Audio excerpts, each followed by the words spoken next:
My name's Alexandra. Today I'm talking about how my mother's ex-husband attacked me and I survived. When I was younger, growing up, my mother and her ex-husband fought a lot, and how the house was set up, it was a 2-story house. And so we had my room, my brother's room, and then we had my parents' room. And so his room was closest to their room, and they would be yelling all night long. And I rarely slept at night. It's just how things are. So I would hear them for hours on end, yelling.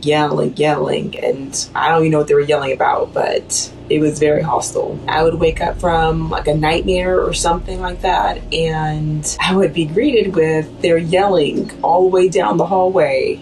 And it would just keep me up for hours on end. And I'd go to school the next day sleepy, tired, because I didn't get any sleep because they were yelling. And it's hard to sleep when people are yelling. As time went on, fighting, the yelling got worse and worse. Me and my brother were minors. We don't know what to do. We don't know what's going on. We're just caught in the middle of it. Our mother protected us the best she could, but in life these things come to a head, and eventually they did get divorced. I actually prayed for that, because who needs all of that crazy, psycho, crazy, yelling all the time? During this time when they were yelling at each other and yelling, one of my most favorite people in my family, my grandma, she lived in San Antonio, so she lived like 4 hours south of us. She had came up and she was with us during that time. And this was like in the springtime. And this state gets horrible tornadoes during the spring. And so she was there with us. So there was a tornado warning. The guy put the generators on because the lights were going out. Electricity was going out. And that's how it was for the rest of the evening and, until the next morning. And so we all went to bed. No one thought anything of it. And I remember waking up in the middle of the night and going down the hallway to my parents' room and waking my mom up and telling her, I don't feel good, is what I think I told her. But it was actually, my light had went out, and I don't know. So I told her that, and I don't know what she said, but I went back to my room, got back in bed, and before I know it, I am being yanked out the bed like the house is on fire. And I look around, I'm outside the front yard, my little brother's there, my mom's there, the guy's there, my grandma's there, ambulance is there. And I'm like, what's going on? What's happening? And I learned that when he turned the generators on, he never cracked the garage door, which helps filter out all that carbon monoxide. So we were in the house sucking on carbon monoxide about to be expired. I never forgot that, and I don't think I ever will, because he was about to hurt not only my family, but he was about to hurt my grandma, who I treasured more than everybody. And she's gone now, but it wasn't her time then, and I was livid after that. I couldn't believe he would make a mistake like that. In 7th grade, they finally got divorced. I wanted to party, but it was, a somber moment. And so he got visitation. She got the house because she had me and my little brother. Usually whenever he came to pick us up for his time with us, I refused to go. It was just, I'm done with you. I don't know what it is about you, but I don't like you. I don't want to look at you. I don't want to hear you. I don't want to be near you. But what he would do, he would tell me that if I didn't go with him on his times, that it would hurt my mom in court. And so manipulation right there. But I bought into it, and I was like, okay, yeah, sure, then I'll go with you. Anything to protect my mom. Already tried to take out my grandma. 8th grade, and I was walking down the street, and I get to my house. I was 14 years old. We had 2 dogs, and what do dogs do? They barked their heads off whenever someone was near the front door or coming in the house or whatever. And that day, I did not notice that my 2 dogs were not there. I'm sure I heard them in the background, but they weren't there at the door to greet me like they always were. And so I just walked onto the house, and I get to the kitchen, I put my things down, and I feel an extreme hit to my head, and like someone just took all their anger out and took it all out on my head. Feel it again and again and again and again, and it's not stopping. And someone telling me, this isn't gonna stop, so you better just buckle in. And I happen to glance behind me, and I see it's him, and I probably should have been shocked, but this guy was so psychotic and has so many loose screws that it was kind of like, oh, that tracks. That makes sense. He's here. It was kind of like, oh, yeah, that makes sense. He's been seeming kind of off hinge lately. Like when he would take me and my brother out and we'd go to a store or anywhere, really, he would always ask, is my mom seeing anybody? Is she doing this? Is she doing that? And it was kind of, you need to grow up and move on, because it's getting kind of crazy and it's getting kind of unattractive. When he started hitting me and he wouldn't stop, it was crazy. I don't know why it was crazy, but something was like, told me, this isn't going to stop, so you better just get used to it. And so something said, hey, I bet you could trick him. I bet you could pretend you passed out since he's hitting your head. And so I pretended like I passed out and he bought it. It really hurt, but it was kind of like, why are you mad at me? And so after I pretended like I passed out, he like grabbed me between my armpits or something, and he dragged me up the stairs and dumped me in the guest bedroom. As soon as he dropped me, I heard him turn and like thunder down the stairs back to where he was when he jumped me in the house. And so at that moment, I knew exactly what his plan was, and it scared me half to death. He was waiting for my mom to get home. That's who he cared about. I just happened to be the one who was there first. Where he dropped me was actually kind of advantageous because I was just across the hall from the only landline in the house. So as soon as he was downstairs,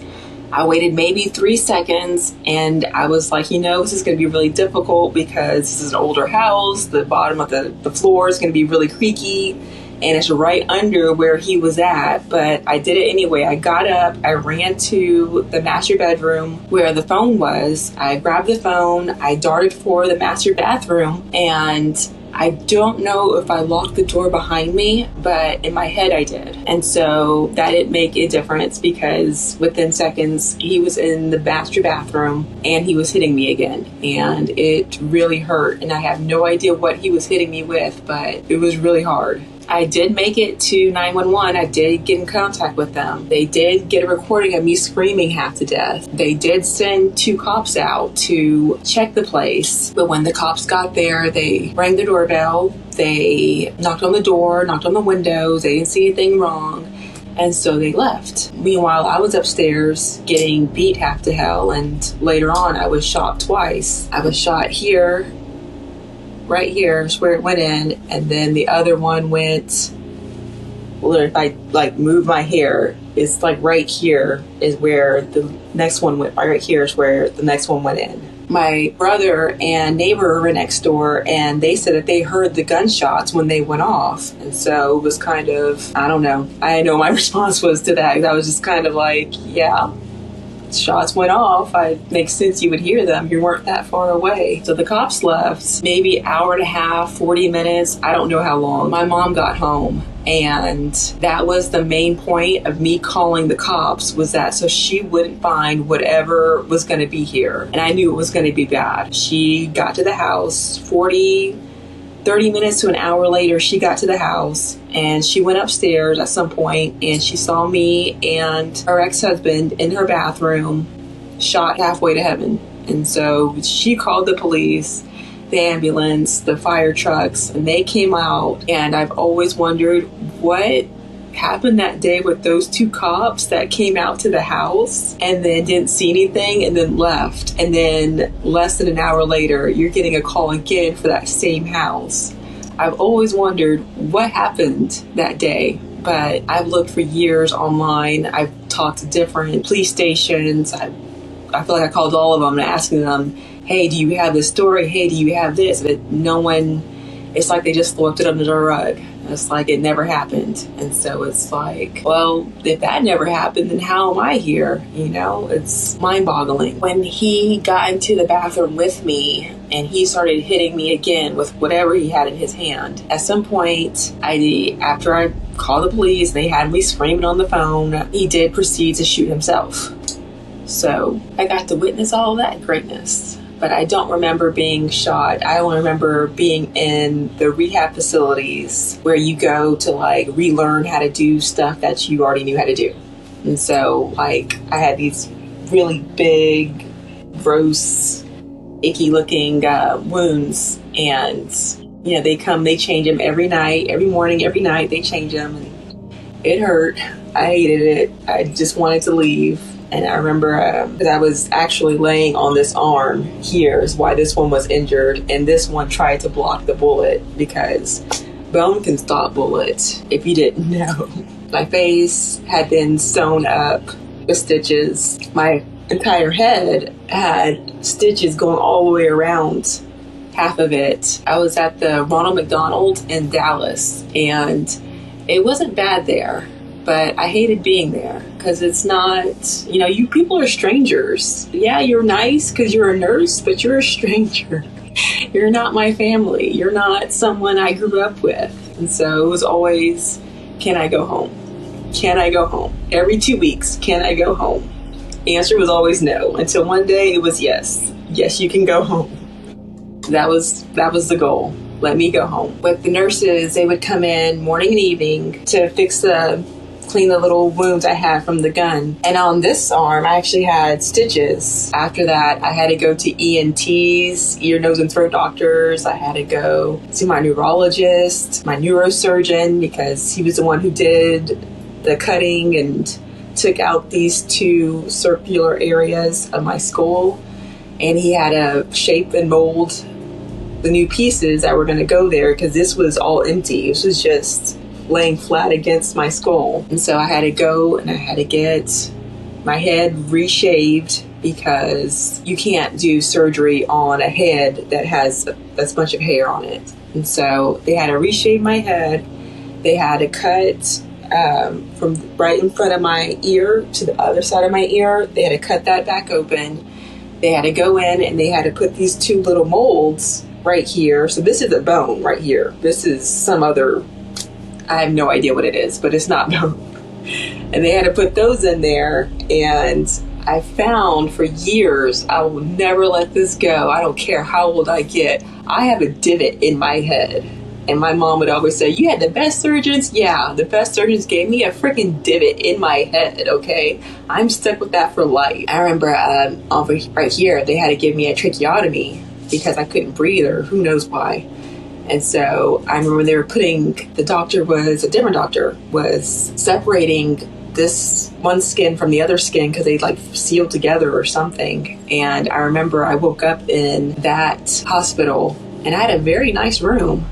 But there was my mom's friend. I know, that's her friend. That's, let her have her people because she needs her support. But it was like she was there and it was like, you're not family. You're outside of the circle. Otherwise, I had wounds from the bullets. Everything was taking its time healing up. And I had a lobotomy and it was kind of like, okay, I'll just be here, you guys just do whatever and then let me leave because I don't want to be here. I don't know what it is about hospital things, but they're creepy. So after all those surgeries, I still had to learn how to walk. I was still wheelchair bound. I couldn't talk very well. I had all the thoughts in my head, but how to say them to you was kind of like blah, blah, blah. And so I had to relearn how to do that. I had to relearn fine motor skills and things like that. It was a lot. And after I went from the Ronald McDonald House in Dallas, I went to another place in Irving, and that place was just like a hellhole. And every single day, I would always ask my mom, do I have to go today? Do I have to go? Do I have to go? Okay, then. It was always trying to figure out a way to not go. 2 years after this happened in high school, I was in junior high and we were having a test in chemistry class, and out of nowhere, I got beyond tired and I put my head down to go to sleep. When I woke up, I was in a different office in a wheelchair, and I had no clue what was going on until they said, they let me know. Hey, which was nice. Hey, you had a seizure during class. And it was like, well, okay. And, I can't do anything about it. It happened. All right. What do you want me to do now? My mom showed up and she took me home. I don't know why. It's not like I was sleepy. I just got shaken really bad. And so she took me home for the rest of the day. And then a couple of days later, I had to go back to school, obviously. And I had to finish that quiz. And I felt that was really unfair. Because, why was it a big deal then, but not a big deal now? And that's something I see a lot of now. I actually had a seizure 2 days ago, and I'm still getting over it. I'm still extremely sore, but people don't see it the same as when you're having a seizure to later on after you've had the seizure. They don't see, because now you're better. Then something was wrong with you then, but now you're okay. And so that huge disconnect is such a huge bridge and gap that it's like, what are you paying attention to? Because you're not paying attention to me. The disconnect between when someone has a seizure to now real life right in front of you is a huge disconnect. We're still recovering from that before, when we were shaking very uncontrollably. Just because we're up and we're walking and we're talking does not mean anything. That just means we can walk and talk right now. Before we couldn't, but that does not mean we're better. And the other day I was at work and a kid had a seizure, and I was like, oh, this really sucks. And I saw a lot of people standing around him, and I was like, you guys, unless you're a medic, go away. We don't like waking up and seeing all you people staring at us.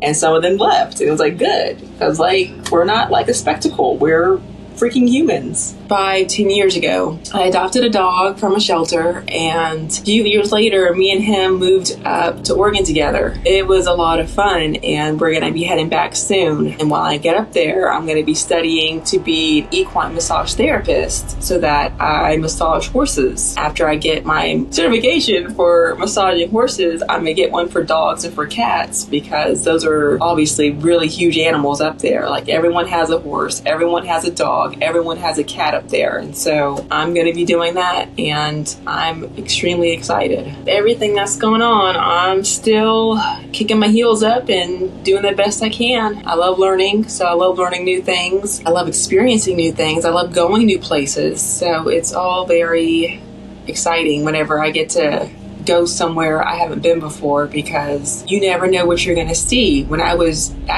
driving up to Oregon and I was passing through New Mexico, I was like on a time crunch in my head, but I was driving by this little place, and it was a reserved First Nations colony. And so I like turned the car around so quickly just so I could go and see it. Like, you never know what you're going to come across. And so it's always an adventure. It's always something there. For everyone out there going through something difficult, my advice to you is don't compare yourself to other people, because they're on a completely different journey than you are. You are over here and you're going to this journey. This is where you're going. They're over there and they're going over that way. So don't compare yourself to them, because there's no point. Just be happy with where you're at and know that where you're headed, you're going to get there.